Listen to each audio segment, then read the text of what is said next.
کی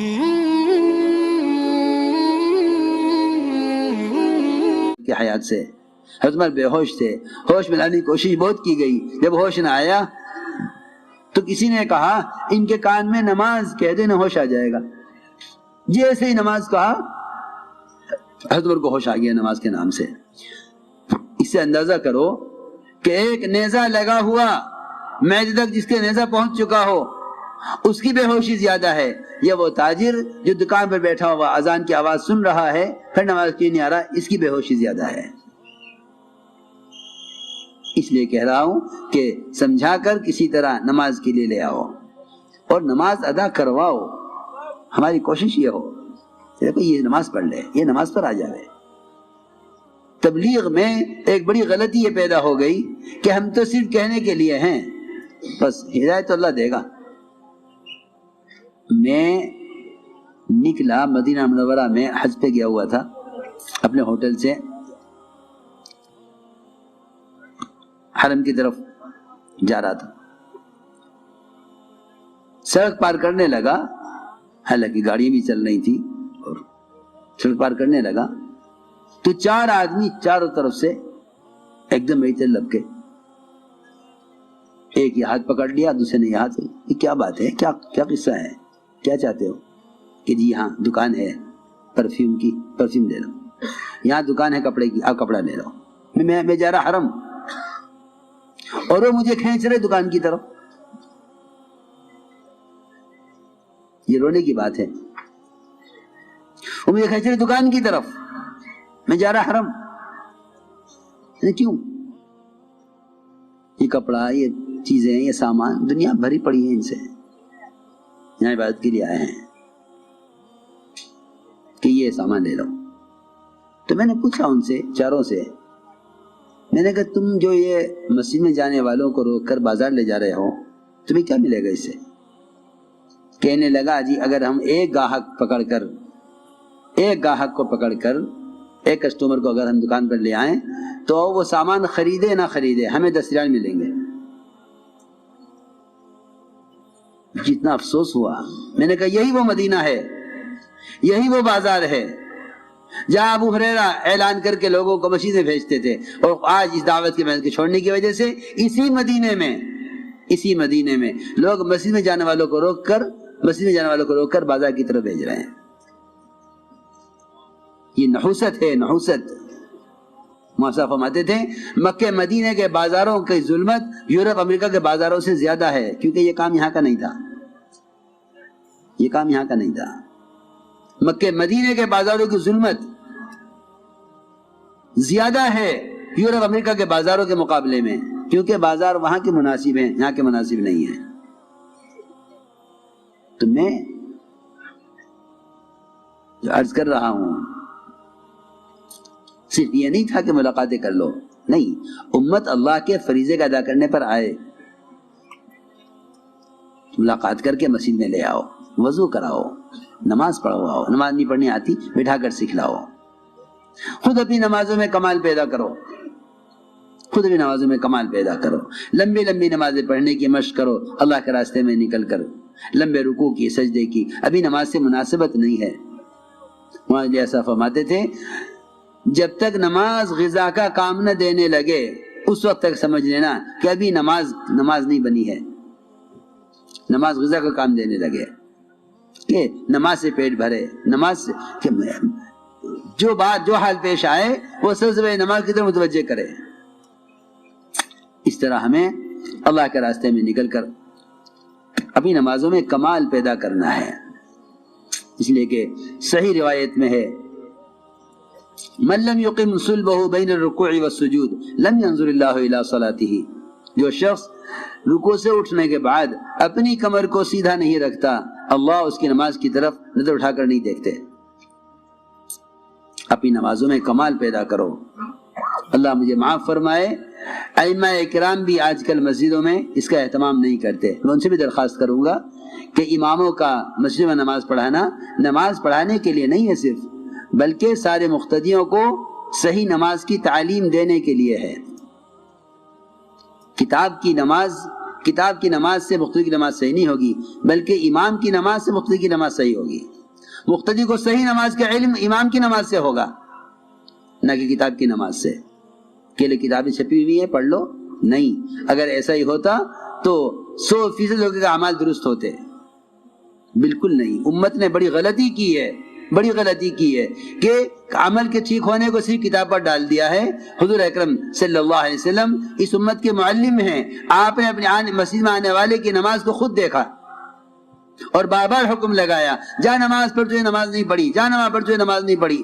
نماز میں رکوع سجدے نہیں چھوڑے تھے، قیام اور جو ہے قاعدہ نہیں چھوڑا تھا، صرف اتنی غلطی کی تھی کہ رکوع سے اٹھنے کے بعد کھڑا نہیں رہا، دو سجدوں کے درمیان اطمینان سے نہیں بیٹھ سکا۔ اسی لیے حضرت عائشہ، حضرت معاذ بن جبل اور متعدد صحابہ کا اور بہت سے ائمہ کا مذہب یہ ہے کہ جو نماز جلدی جلدی پڑھے گا اس کی نماز ادا نہیں ہوگی، اس کو نماز دوبارہ لوٹانی پڑے گی۔ اس لیے میں تاکید سے عرض کر رہا، کیونکہ جتنا نقصان اسباب کا ہوتا ہے، جتنے کارخانے بند ہوتے ہیں، جتنی دکانیں چل چل کر کنگال ہو جاتی ہیں اور بند ہو جاتی ہیں، میں سمجھتا ہوں خدا کی قسم سب سے بڑی بد دعا نماز کی اسباب کو لگتی ہے۔ نماز تو خود کہہ رہی ہے کہ بد دعا کرتی ہے نماز اس نمازی کے لیے جو اس کے رکوع سجدوں کو بگاڑ کر جاتا ہے، اور لوگ عام طور سے نماز کو بگاڑتے ہیں اسباب کے لیے کہ وہ گاہک دکان پہ انتظار کر رہا ہے، مجھے فوراً جانا ہے، سنت چھوڑ کر جائے گا یا بگاڑ کر جائے گا۔ یہ نماز بد دعا کرے گی نمازی کے لیے۔ اسی طرح روایت میں ہے، اے اللہ تو اس کو اس طرح برباد کر جیسے اس نے مجھے برباد کیا ہے۔ میں سمجھتا ہوں کہ باوجود نماز پڑھنے کے جو کاروبار میں نقصان ہوتے ہیں، وہ نماز کی بد دعا سب سے پہلے کاروبار کو لگتی ہے۔ جو نماز کو چھوڑ ہی دے گا دکان کے لیے، اس کی دکان کو تو کیا بد دعا لگے گی نماز کی، جو نماز پڑھنے والے کی بد دعا لگ رہی ہے دکان کو، کیونکہ نماز صحیح طریقے سے ادا نہیں کی۔ جب اللہ کے راستے میں جب نکلیں گے تو کیونکہ اسباب ساتھ نہیں، بیوی بچے ساتھ نہیں، گھر کے تقاضے ساتھ نہیں، یہ موقع ہے، بہترین موقع، یہاں اپنے آپ کو صحیح نماز کا عادی بناؤ۔ ائمہ اکرام کو چاہیے کہ اپنی مساجد میں اس کا اہتمام کریں، کہ نماز کا حلقہ قائم کریں، نماز سکھلائیں، پھر نماز رکوع کرنا سکھلائیں، سجدہ دیکھیں، خود اپنی نماز سے، ائمہ کو چاہیے خود اپنی نماز سے صحیح نماز پڑھ کر دکھلائیں، نماز صحیح پڑھائیں، وہ عوام کی مشغولی کی رعایت نہ کریں۔ آج کل یہ ایک غلط فہمی پیدا ہو گئی ہے عام طور سے مسلمانوں میں کہ نماز ہلکی پڑھاؤ، کیونکہ پیچھے بھائی وہ ہیں، تاجر بھی ہیں، ضرورت مند بھی ہیں اور مشغول لوگ بھی ہیں۔ جی ہاں، یہ بیچارے ایسے ناواقف اور علم سے ایسے پیدل نکلے کہ انہوں نے نمازوں میں مسنون قرات بھی چھوڑ دی، جلدی کرنے کے لیے رکوع سجدوں کا اطمینان چھوڑ دیا۔ کہتے ہیں من اما بقوم فلیخفف، نماز ہلکی پڑھانی چاہیے۔ انہیں معلوم نہیں کہ حضور اکرم صلی اللہ علیہ وسلم نے ہلکی نماز کے پڑھانے کا حکم کب دیا تھا؟ جب معاذ بن جبل رضی اللہ تعالیٰ عنہ نے عشاء کی نماز میں سورہ بقر پوری پڑھی تھی، سوا پارہ، ایک رکعت میں سوا پارہ، دوسری رکعت میں۔ یہ عشاء کی نماز تھی، تراویح نہیں تھی، عشاء کی نماز جو روزانہ ہوتی ہے۔ صحابہ نے پڑھی، پھر خیال آیا کہ حضور اکرم صلی اللہ علیہ وسلم تو والتین والزیتون انا انزلنا والشمس والضحیٰ واللیل اذا یغشیٰ یہ پڑھتے ہیں، اور معاذ نے سورہ بقر پڑھی ہے، تو چلو چل کے پوچھ لیتے ہیں حضور اکرم صلی اللہ علیہ وسلم سے کہ یا رسول اللہ یہ نماز یہ بھی قرات ہے یا یہ بھی قرات ہے، کہ کون سی نماز پڑھیں؟ اس وقت آپ نے فرمایا تھا اے معاذ اتنی لمبی نماز اگر تم پڑھاؤ گے تو لوگ نماز سے اکتا جائیں گے۔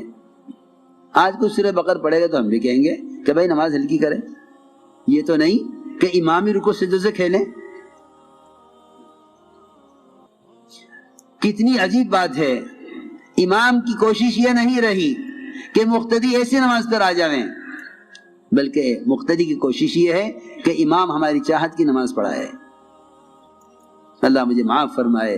عوام میں نماز کا شوق نہیں، اگر کوئی اطمینان سے نماز پڑھاتا ہے تو عوام سمجھتے ہیں کہ نماز یہ صحیح نہیں پڑھا رہا ہے، کیونکہ انہیں صحیح نماز کا خود علم نہیں ہے، مقتدی ناراض ہوتے امام سے۔ اس لیے کہہ رہا ہوں تبلیغ میں نکلنا کوئی چلہ پورا کرنے کے لیے نہیں، بلکہ اپنے اسباب اپنے مشاغل سے نکلے اس لیے ہیں تاکہ مستقل عمل کے ماحول میں رہ کر عمل سے مناسبت پیدا کریں۔ لمبی لمبی نمازیں پڑھنے کی مشق کرو، سجدے میں سر رکھو اس یقین کے ساتھ کہ میرا سر رحمان کے قدموں کے درمیان رکھا ہوا ہے۔ تم بیوی کے سر میں گود میں سر رکھ کے لیٹے ہوئے ہو، کوئی آ جائے کتنی ناگواری ہوگی، کتنی ناگواری ہوگی کہ میں بیوی کی گود میں سر رکھ کے لیٹا ہوں، سکون سے لیٹا تھا، کوئی دروازہ کھٹکھٹا دے کیسا غصہ آئے گا، کیسی ناگواری ہوگی، یہ کیا وقت ہے آنے کا، یہ کون آ گیا اس وقت۔ اگر سجدے میں یقین کرو کہ میرا سر اللہ کے قدموں کے درمیان میں رکھا ہوا ہے تو جی چاہے گا اٹھانے کو، کیونکہ یقین ہی نہیں ہے۔ خبر نہیں امام صاحب کتنی مرتبہ سبحان ربی الاعلیٰ پڑھ رہے، اتنی دیر میں تو 2 سجدے ہو جاتے۔ نماز سے مناسبت نہیں رہی، نماز سے مناسبت ختم ہو گئی ہے۔ اس مناسبت کے پیدا کرنے کے لیے اللہ کے راستے میں نکالا جاتا ہے کہ نکلو اپنے مشاغل سے، اپنے اسباب سے، اپنی کمائی کے نقشوں سے نکلو باہر، باہر نکل کر مشق کرو صحیح نماز کی۔ اس طرح لمبے لمبے رکوع سجدے کرنے کا اپنے آپ کو عادی بناؤ۔ نفس کو کچلنا پڑے گا، اور نفس کے کچلنے کا سب سے زیادہ مؤثر عمل وہ رات کا قیام اور تہجد ہے۔ ہم جماعتوں میں نکلتے ہیں، میں نے کل بھی کہا مشورے والوں سے، میرا کبھی دل چاہتا ہے کہ ہمارا سارا اجتماع گاہ رات کو فجر کی اذان سے گھنٹہ بھر پہلے ایسی ہو جیسا دیکھنے والے سمجھے شاید مغرب کی نماز ہو رہی ہے، عشاء کی نماز ہو رہی، ایسے رات کو تہجد پڑھیں سب۔ ایسا تہجد کا منظر دیکھا، ہندا جیسی سنگ دل عورت حمزہ کا کلیجہ چبایا، اس منظر کو دیکھ کر ابو سفیان سے کہا ابو سفیان ایک طرف ہٹ جا، میں نے تو اسلام قبول کر لیا، رات کا صحابہ کی تہجد کا منظر جو میں نے دیکھا تو نے نہیں دیکھا۔ یہ تھا اصل کام۔